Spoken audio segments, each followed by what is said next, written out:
Shebe!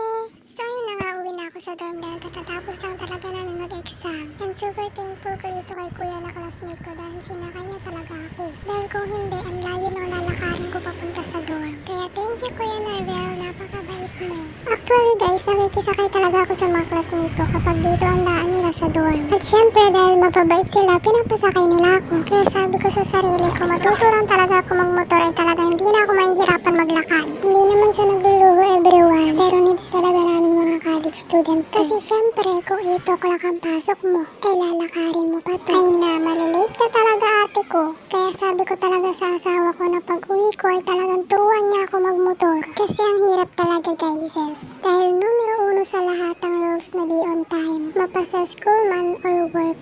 Hay, ganun talaga. So yun na nga, papasok na ako sa loob ng room namin. Nilagay ko lang dyan sa labas yung sapatos ko. And then nararamdaman ko na sa part na yan yung gutom. Kasi nga di pa ako nagagahan. And dahil nga nakabihis na ako, samahan niyo ako mag-prepare ng ricado para sa lulutuin ko.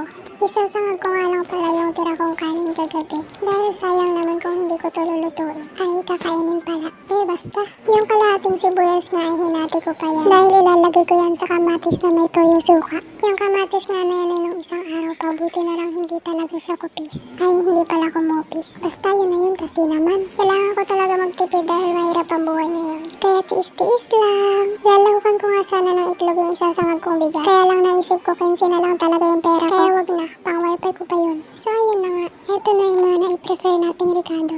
And fast forward, ready to eat na. And syempre di dyan mawawala yung kape. Kaya tara, kain tayo. Yun lang guys. Always support lang. Thank you for watching. Bye!